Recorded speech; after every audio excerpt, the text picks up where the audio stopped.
so I pulled this off your bio. So he picked corn in the summer. What was it? Corn and tomatoes in the summer. So he's got an agricultural background, so some of us can relate to that. I met Johnny. Do you realize it's been almost 10 years? I do, because I had a child, around the time of leadership. Yeah. She's now 7.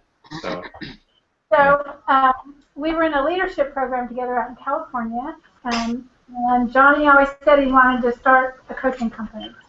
And he took his dream and took it to reality and started academic life coaching, and has been doing that since 2005.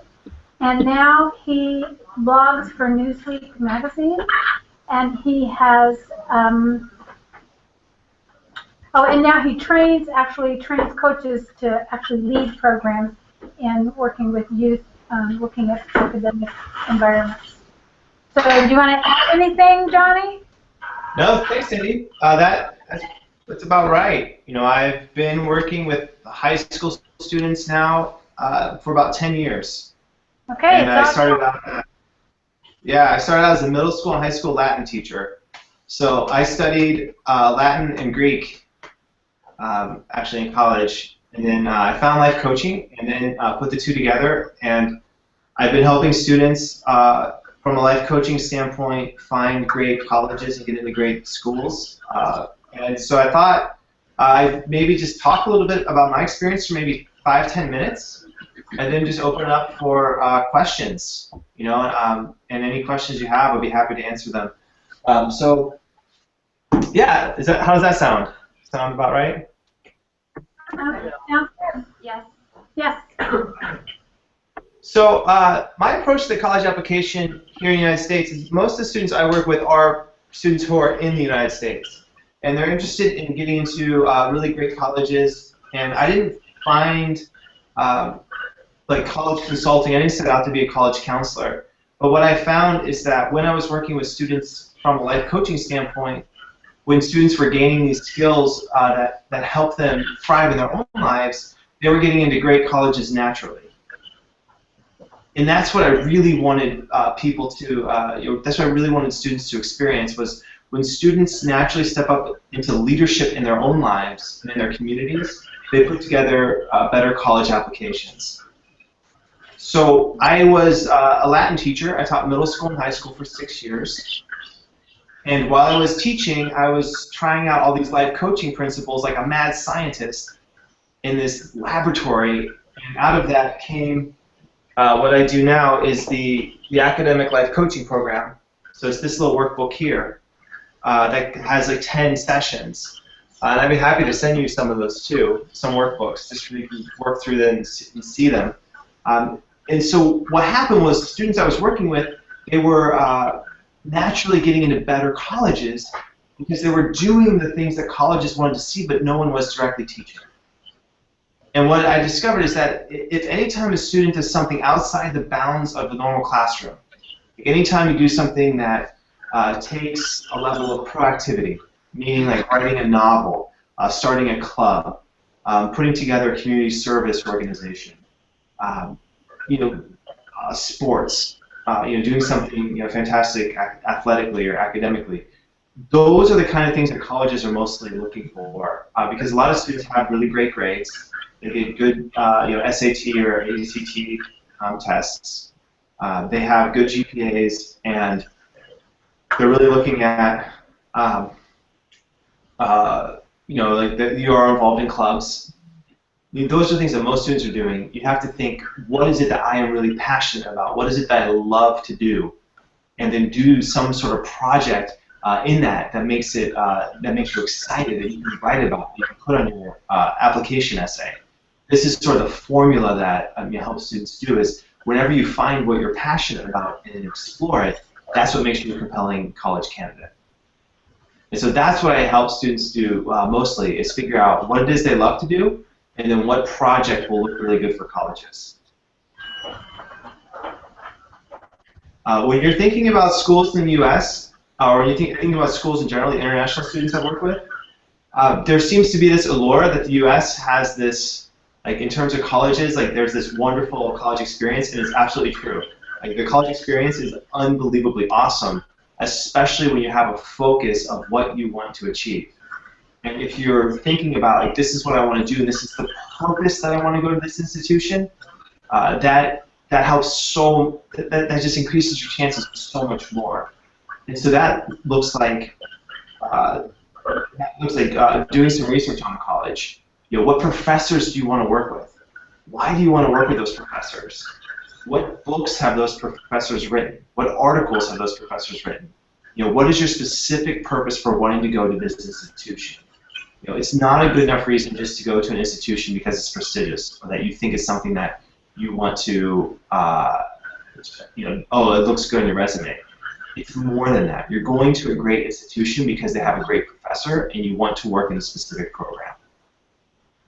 So you put that passion together with a specific purpose, and then your application, you have I don't know, double the chance maybe of getting in. And then the final piece is thinking a little bit more long term. So you're thinking about applying to an undergraduate degree. It's also helpful in the back of your mind to think graduate school and maybe even getting a doctorate. That the idea of college isn't just this 4-year bachelor degree, but you're thinking long term about what you want to achieve. And in that sense, where you go in your undergraduate isn't necessarily as important as where you go in the long run, or what you do in the long run. So those are the three. I guess the 3 points I was thinking as I was putting the notes together in my mind. You know, a passion. You know, creating a passion and following through on it. The second one is really applying to a college with a specific purpose in mind, and doing your homework, doing your research, reading the books that the professor has written. That goes a really long way. And then the final thing is thinking with the long range in mind. So even if you don't get into like the most amazing undergraduate program, if you can still use that undergraduate program and think graduate school and then doctoral program, that's the proper way of thinking about this whole process. So that's it. There we go.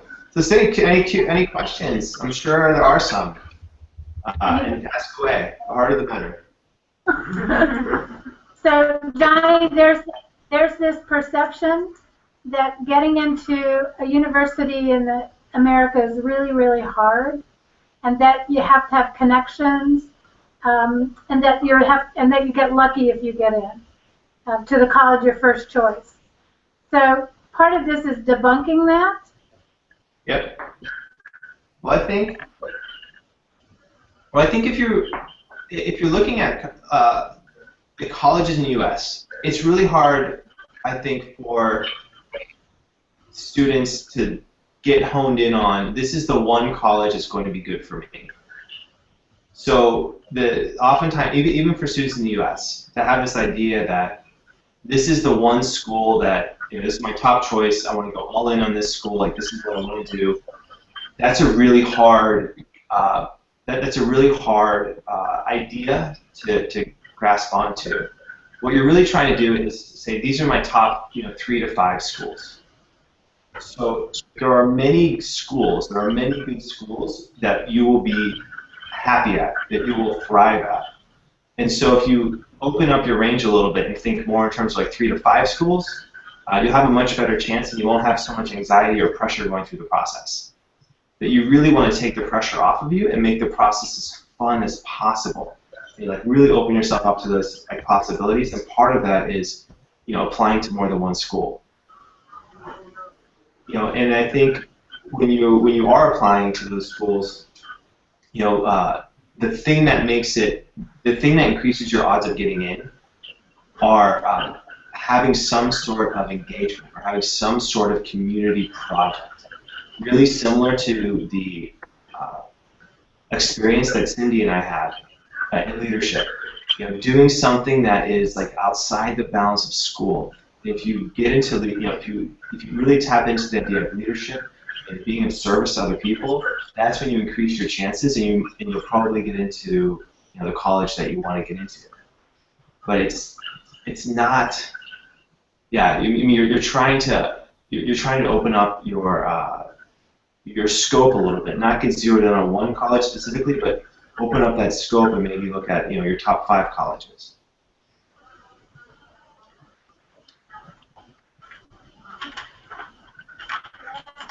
Yeah. Yeah. So hi, John. I emailed you twice. It is Diana. Hi, how are you? Great, thank you. I have a couple of questions, but I'll start with the one that I think it relates the most to the students. You said you work with the U.S. students that apply to elite schools, right? Yes. What 4 skills would you define are essential for the students to have if they want to apply to competitive colleges? Well, I think the first thing is a reason. The first thing I see as making the biggest difference is having a reason to apply to an elite school. It's not enough of a reason to say, I want to go to an elite school because it's an elite school and it's the best school and I want to go there. It's helpful to say, okay, I want to go to, I want to go to Brown because they have an amazing Sanskrit program. And it's one of the few Sanskrit programs in the country, and because it has this amazing program, it's very, I want to study there because I want to work with this professor, and I want to work in this specific program. And when you start thinking in terms of the biggest thing I see when I'm working with students who want to go to elite schools is it's simply not enough to say, I want to go to that school because it's a great school. You have to apply to undergraduate as if it were a graduate program. And graduate students are applying to schools with a lot of knowledge about who they are specifically working with and why they want to go to that school. So this looks like, for instance, what kind of schools do people want to go to? Okay. Which school kind of school? Where do you want to go to school? Anna? My top choice is the University of Chicago. Excellent. Perfect. Great school. So why University of Chicago? Why? Well, I first like the architecture and the interior, but then I Googled it, and it has great programs. It has great professors. It was as a whole, I loved it. It's a great school. It's an outstanding school. So what specifically do you want to study? Chemistry. Excellent. So what it would look like is, do you know the names of the professors who are in the chemistry department? Not really. Yeah, of course not, right? But that's the level. That's the difference between students who are like, I want to go there because it's a great school versus there are a few professors in the chemistry department I really want to work with. And this is why I want to work with those chemistry professors. So you see the difference? Like, that's how proactive you have to be if you're really thinking about an elite school. You have to be that proactive in doing your research and even reaching out to those professors ahead of time. So it would look like contacting the chemistry professors at University of Chicago and saying, hi, you said your name was Hanan? Sorry? Anna. Anna. So you say, hi, I'm Anna from Macedonia. I'm an international student. I'm really interested in, attending University of Chicago. This is my specific interest in chemistry, right? And this is what I want to do. And it would also be looking at contacting chemists in your community and, asking them, what sort of opportunities are available in Macedonia, like what kind of opportunities are open for you to achieve, what kind of opportunities are there? So you're digging deep into the opportunity of college. You're digging deep into the opportunity of what you want to do with your life, and college becomes a stepping stone to that larger vision of what you want to do with your life. College isn't the aim. College is a process for you to get to a certain point. And when you start thinking like that, you start doing more research. That's the kind of research that's what colleges want to see, because you're doing it for a purpose. you're way more likely to succeed at that college because you have a specific aim in mind. Okay, thanks. Yeah. More questions. Come on. Questions are great. I love good. Hi, my name is Diana. Well, my top choices are UCLA and University of Southern California. I really like those schools because my top choices are in the field of biology. I want to major in biology because afterwards I want to like PhD or master's with something connected to medicine, genetics, and when I was looking throughout their biology courses, they're really good. They have really good programs, and they don't just have general biology. They have more fields in biology that can lead me to go afterwards in medicine. And plus, they have really good programs with research and not just in the college, but also outside, a lot of work in groups, and I really like that, and that's why they are my top choices. Absolutely. So what do you want to do with biology? What's your 10-year vision plan of where you would love to be, let's say, after college? Well, I don't want to just stop after college. I want to continue fields of medicine, neurosciences, or genetics. I'm not really sure. That is fantastic. So, a lot of this would look like, right? So what a lot of this would look like would be, so have you contacted, people who are doing what you want to do, like neurosurgeons, genetics in Macedonia? Well, I know a few doctors, but I don't know like neurosurgeons exactly in that profession. And people that do genetics, they're not, because that field is not really, it's not developed in Macedonia, and that's why I want to study it in the United States, because there they have a great job opportunities, and they can really develop. Even though it's like something Absolutely. New. So when I'm talking about, okay, so contacting people like in your area, right, who are at least doing something similar to what you want to do. You see, let me ask you a question. What kinds of ideas or opportunities pop in your mind when you're thinking, oh, I can contact local doctors? Yeah. Well, either it's going to be like work in hospital as a doctor, or it's going to be like research work in laboratories, facilities, research facilities, or there are also a lot of research done in the universities. A lot of research work. Yeah, of course. Yeah. So the idea is, so right now you can do two things. One is right now gaining more knowledge of what you want to do right now with your life. Right? What opportunities, what pathways, where you want to end up being. That's one thing you can do right now. The other thing is contacting those professors at UCLA and telling them, look, this is what I want to do with my life. This is what I want to have happen.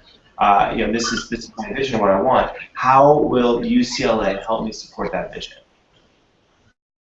You can ask professors that question, and then you can go and you can get the books, get the articles that those professors have written, and say, this is exactly what I want to study. These are I've read your most recent article in Nature magazine. And this is why I'm really excited about working with you. Like that's the kind of proactivity that you need to engage in if you really want to get into an elite school. Because so few students actually take this level of proactivity. But the students who do, they increase their chances exponentially. because you're being more proactive in your community, in your life, and in the college choice. Thank you. Yeah. So how many people, just show of hands, how many students here have the college know the name of a particular professor in the institution that you want to apply to? Right? No one does that. No one does that. Yes, no one does that. But so it's not just you. It's not just this room of people. Everyone applying to a university doesn't do this. No one does this. But when you do, you're showing that you really care, that you're passionate about whatever activity or subject you're going after. You're doing real work. You're gaining knowledge. You're gaining information. You're forcing yourself to really dig deep into your subjects. This is what colleges are yearning for. They're yearning for people who are proactive.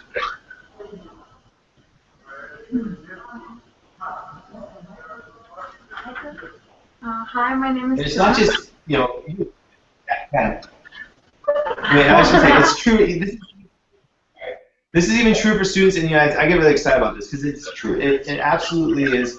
It's about taking the extra leaps and moving those steps forward, even when you don't have to. And this isn't true just for the international students. This is true for every student, even in the U.S. Even in the U.S., students don't do this kind of homework, which I think they need. Anyway, sorry. Go ahead. Okay, so hi, my name is Lana, and I still have a year ahead for applying. But for now, my top choice for university is Boston University, and I would like to. Well, my top choice. I'm sorry, I didn't catch it. Okay, my top choice for university right now is Boston University. Boston University. And I would. I've been to Boston. And I would like to study business or international affairs. Okay. So, so what question you have? Or what's the question that you ask yourself a lot in this process? Well, will I get a scholarship, or will I get accepted? Will I get accepted? So, what do you like about international affairs and business? Well, it's what I really enjoy doing, and I really find myself working that job in 10 years from now. All right. What do you love best about that? What do you love best about that process? Well, I like doing paperwork and stuff like that, and just communicating with people. I find it interesting.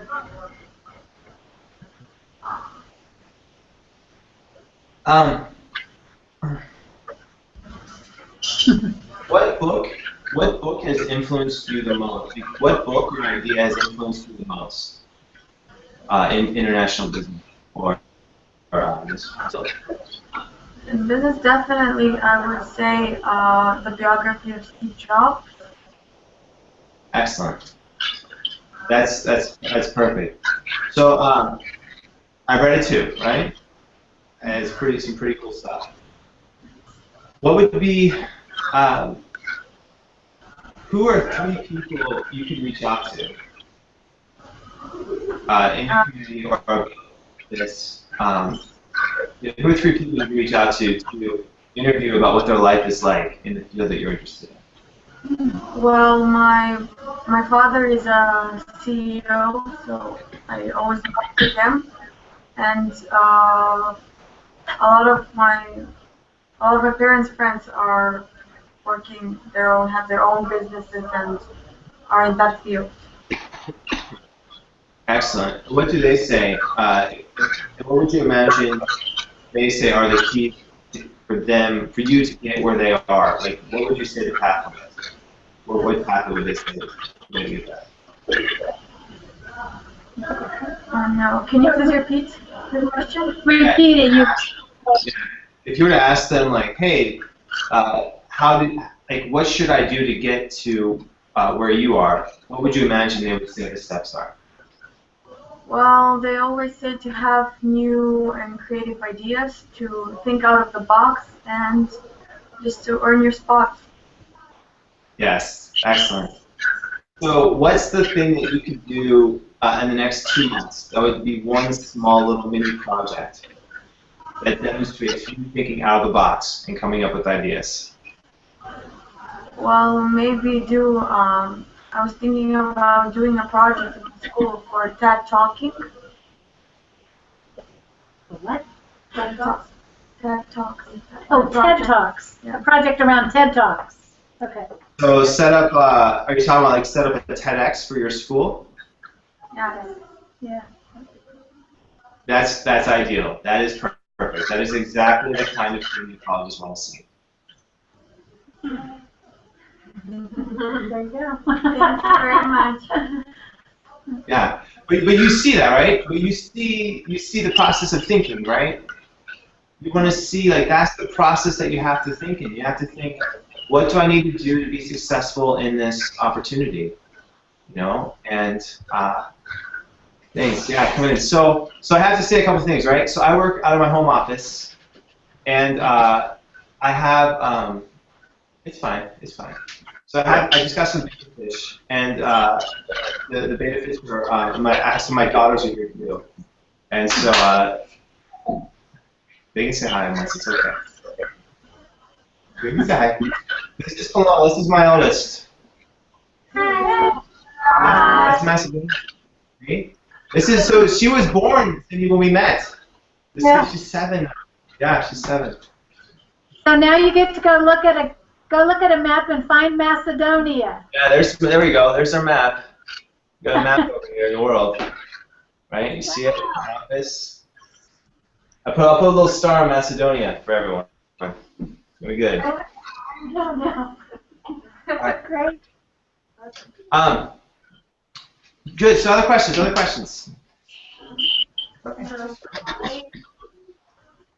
My Simona.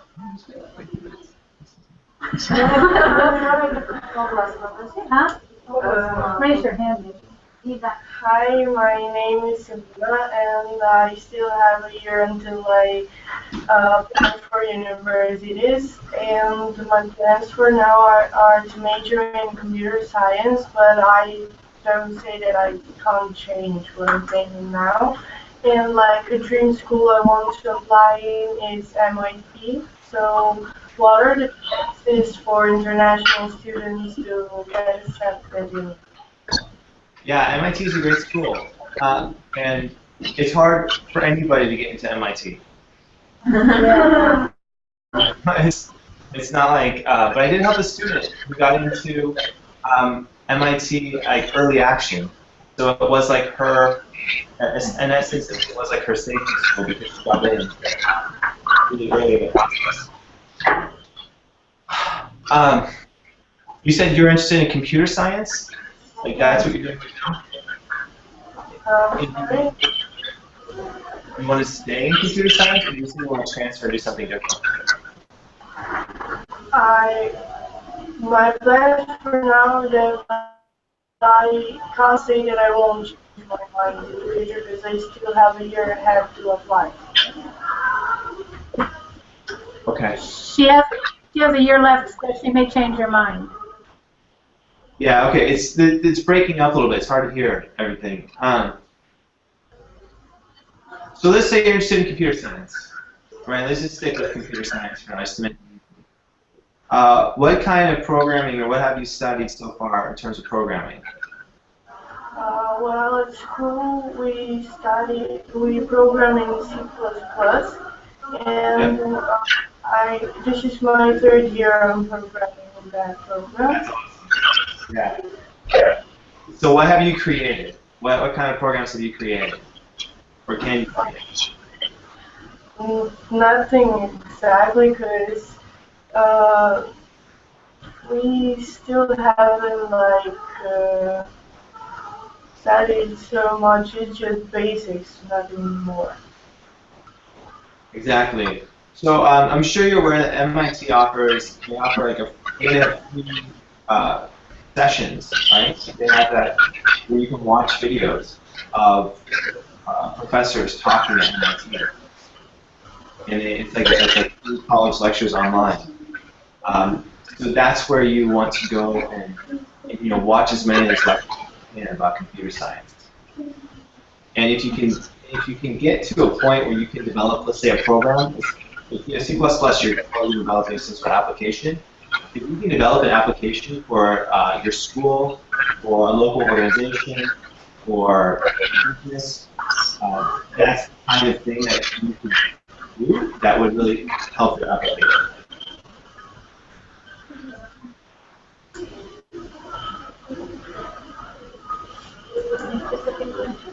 If you don't want to go to MIT, you can go to something, it will still help your application. I think learning computer science is absolutely amazing. I think it's phenomenal, really. I think it's an excellent field, and if I could go back, that might be the one field that I would do, computer science.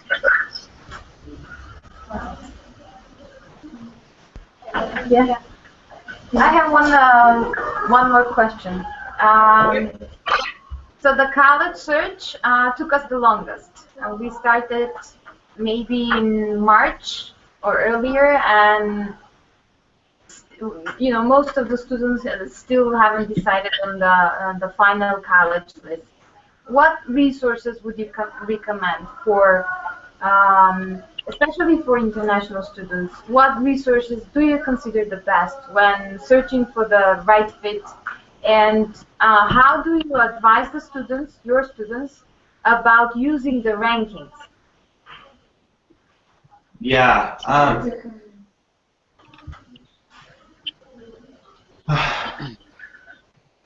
I think the process. Okay, there are two different kinds of the processes here. I think there's two different processes. The one is like the first. There's like the process that is like the first process is that first scope of the college application, where you're just trying to get a lot of colleges and trying to see these are the colleges that I want to. I think you probably want to start with about 12 colleges. So like look at maybe 12 schools. What I use, and I've done this with international students too, is I just use collegeboard.org. So it's really simple. I'll put the answer.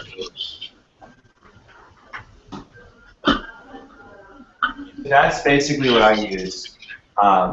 Just collegeboard.org to get the first 12 colleges that you might be interested in.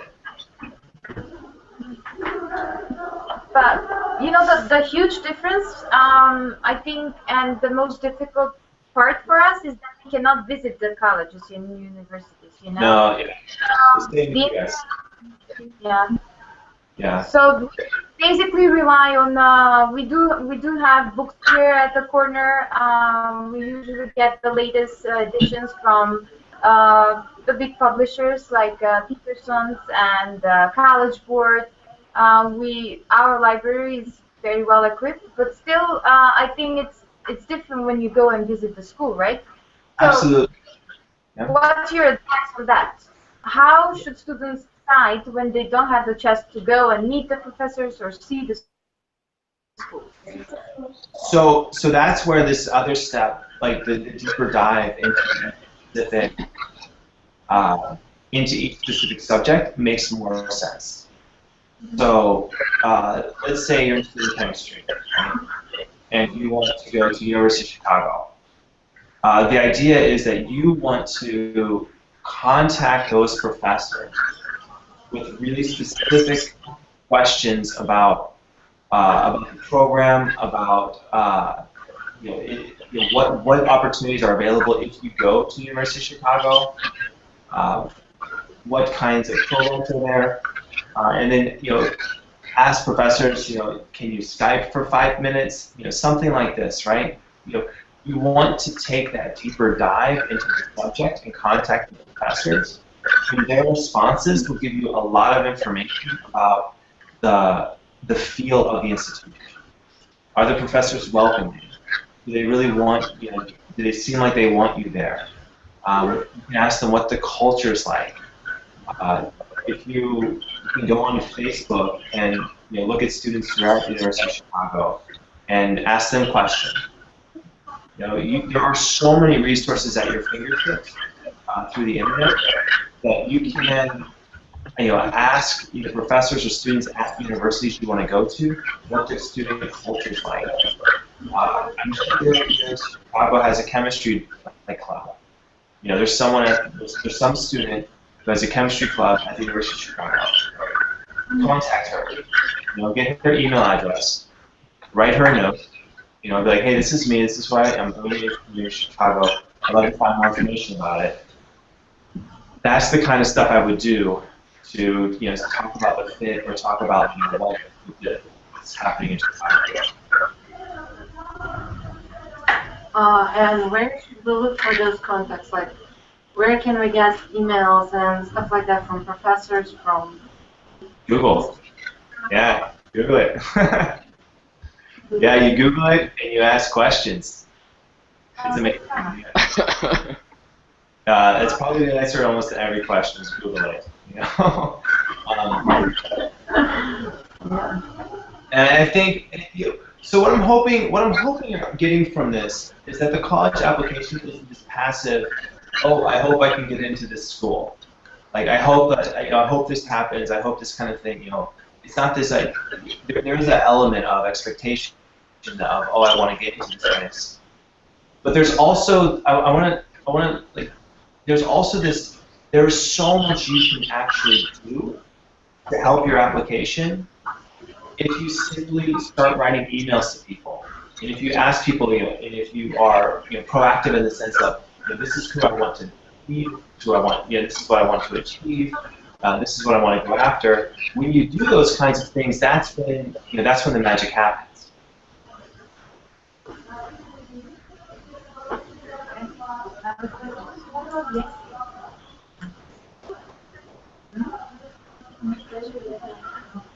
Johnny,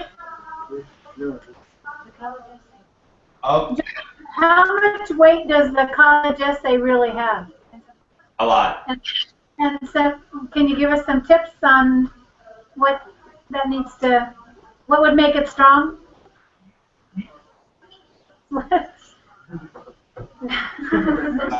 Distracted.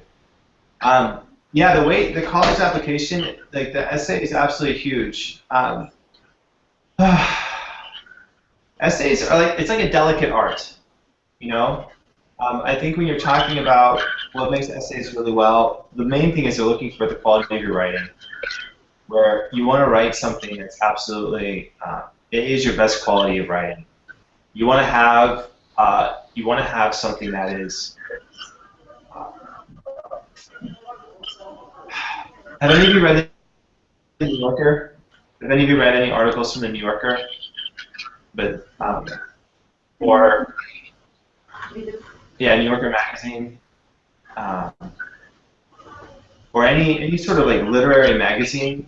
The quality of the literary magazine is unbelievable. You read the articles and you're like, wow, I want to read this article even more. Right? It's almost like I would treat a college application as if it's poetry. Every single word on your college essay matters. It's not so much an essay, it's more like a poem. And so you want to treat it with that level of attention, to where you want to find your voice, you want to be confident with it, you want to make it seem like this is something that you have put a lot of time into. And those essays are arguably the most important piece of your application, because that's the only piece of the application that you can't completely control are your essays. The best essays I've seen combine both this is what I've done in my life, this is what I want to accomplish in my life, as well as this is who I am. This is the kind of person I am. And I have a tool. I use core motivation.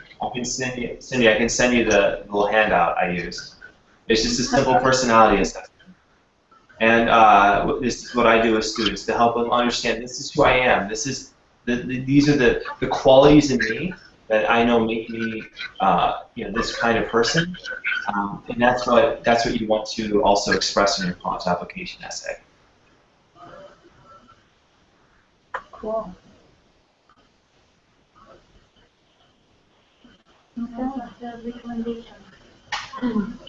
And recommendations? Write emails. Write emails.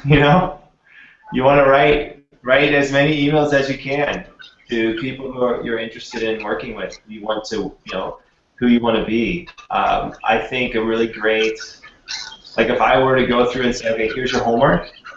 Here's your college application homework. It would be to write 2 emails a week to professors or people in the field that you're interested in to gather more information gather more information and start networking with people who are in your field.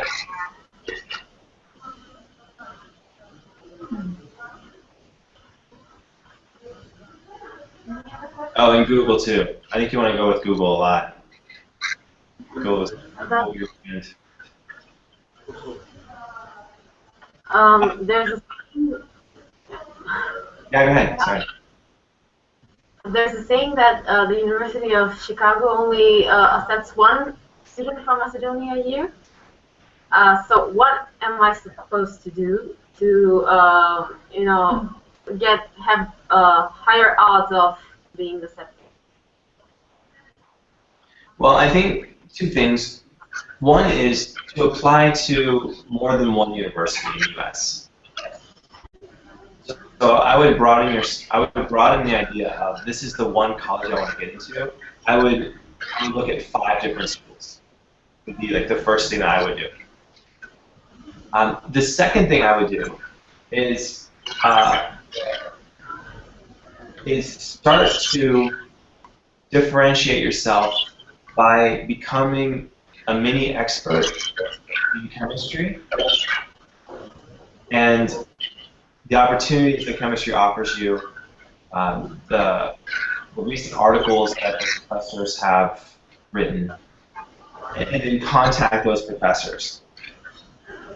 Let's say you do that. Let's say you do some research, and you look at the articles that professors have written, and you can identify these are the 3 professors I really want to work with. And you write those professors an email, and they go, wow, I've got an email from Anna in Macedonia. That's amazing. She's read my articles, and this is what she wants to do in her community. And this is what she wants to do with chemistry. That's awesome. I'm going to write a note to the admissions office and say, I want this student. I would really like this student in my program if she, if it works out. If she has the grades and the SAT scores, all of the other things. If it works out, I really want this person in my program. That's the process that you want to have happen. And that's what will happen if you are proactive and take the steps to learn more about the field, the institution, the professors, and what you want to do afterwards with that degree. If you can put all those things together, that's how you increase your chances for most of getting into university. Okay, thanks. Yep. How are you doing, Cindy? These are the answers you want to hear? Yeah. No, this is great. Yeah. So I'm going to address scholarships for this. Johnny, can you tell us anything about the whole scholarship process? Because for a lot of students, without scholarships, there's no opportunity. How do you separate out the really, the top-notch schools that are willing to provide scholarship opportunities? How do you balance that? Well, I think the idea of scholarships comes second to the idea of scholarship comes second to the ideas of admission. So usually what happens is you get admitted. Let's say you get admitted to University of Chicago, and University of Chicago is need blind, meaning that the top universities, they want to have the best students. So if you get into a great university and you need a scholarship to attend, that university will provide that scholarship for you to attend. So many of the best schools are need because they recognize the value that a lot of students have, and if students need those scholarships, they provide them.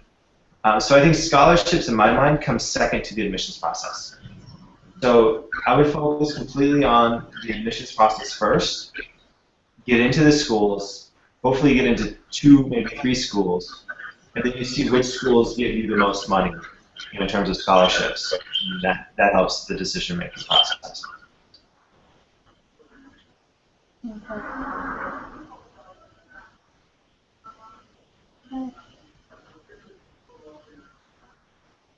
Other questions? Any more questions? Maybe one last. Yeah.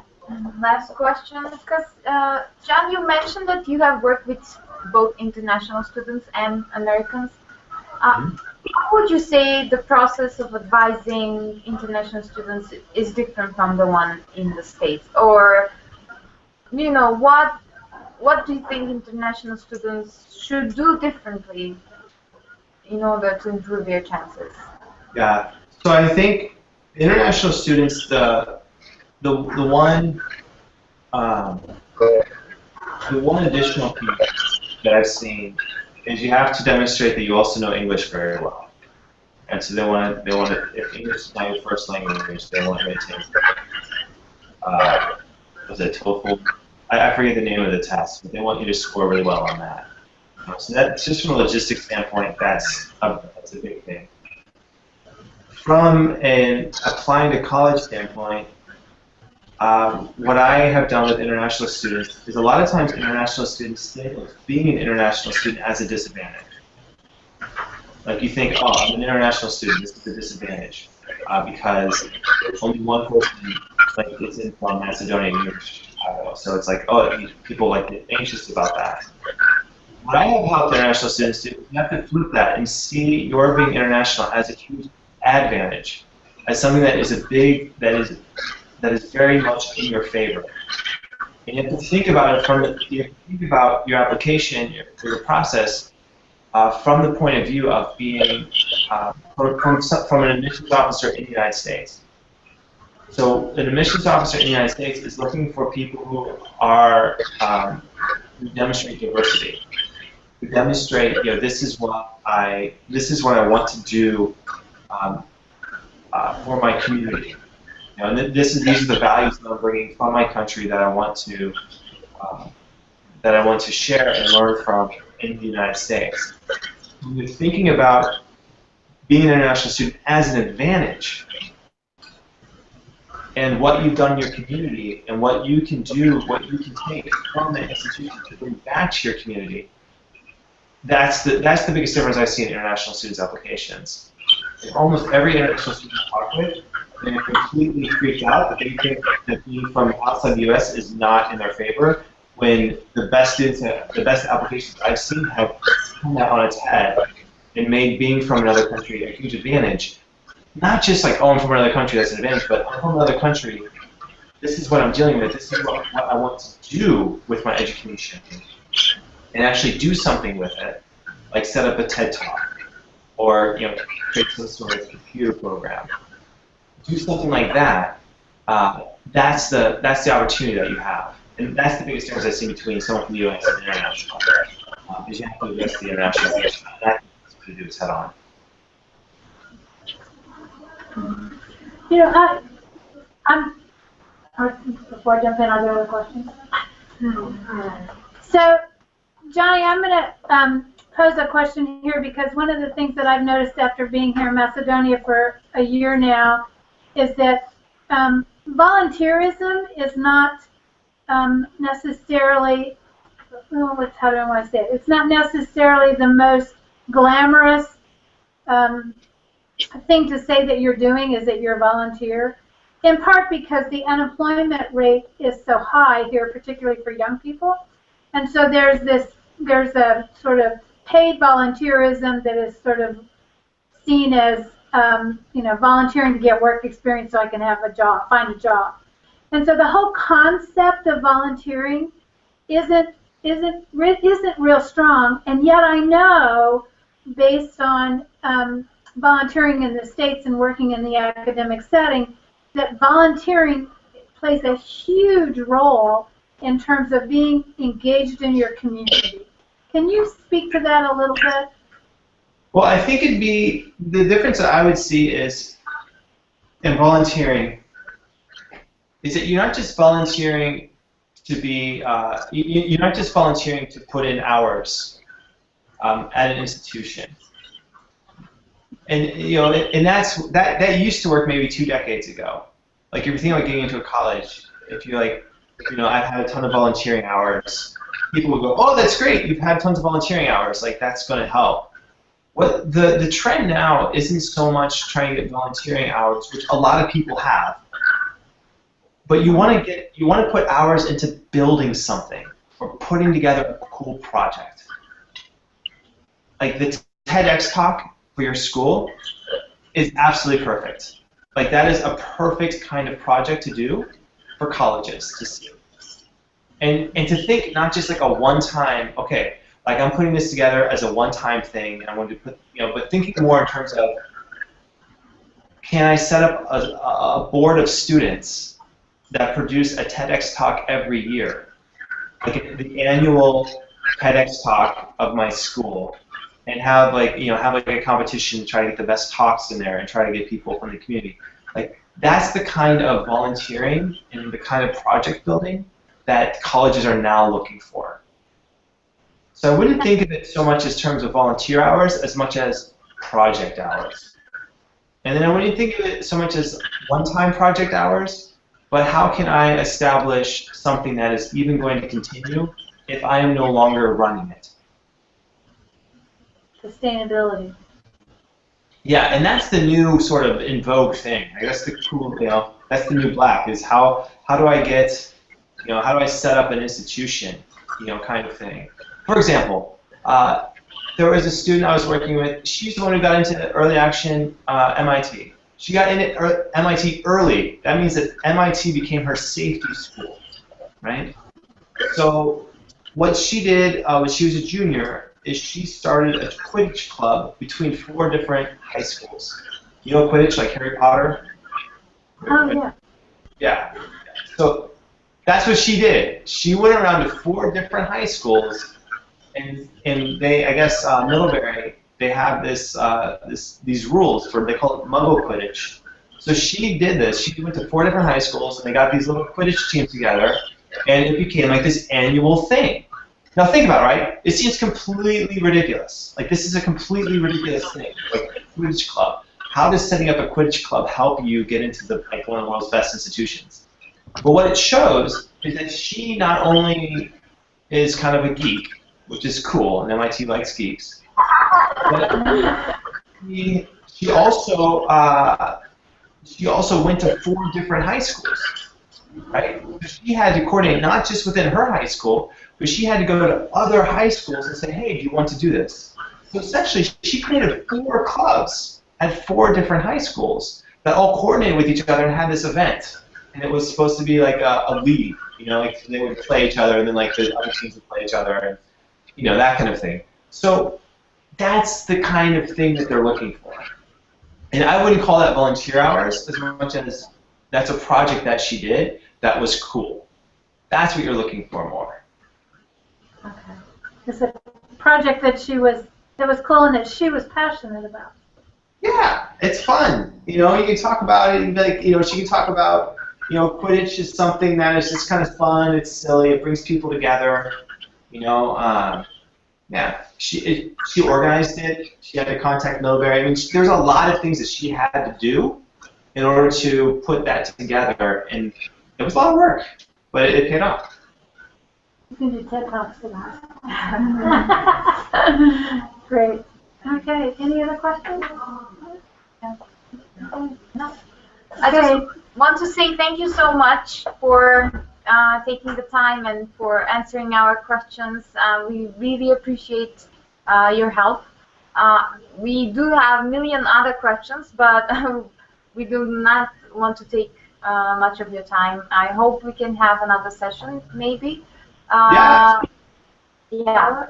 I have an idea too. I have an idea. So my idea is, and it's been an absolute pleasure. Thank you. This is fun. And thanks for my daughters too. I know it's kind of fun for them to see what Dad does, and they're little, and when they see you across the world, it really opens up their ideas of what's possible. It really opens up, and it's really cool. And I think on a larger level, that's what we're trying to do, is expand your vision of what you think is possible. And the internet can do these amazing things. So you really tap into that. My idea is this, is to come with really specific questions. Like, here is my college essay that I've written.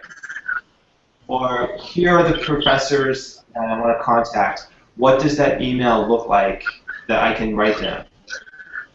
And I would be happy to maybe get 3 of those things, look at 3 things ahead of time, and then we can do a workshop, a really specific workshop on, this is exactly the kind of advice that I would give to a student, working at, if I were working with a student, this is exactly the kind of thing that I would do.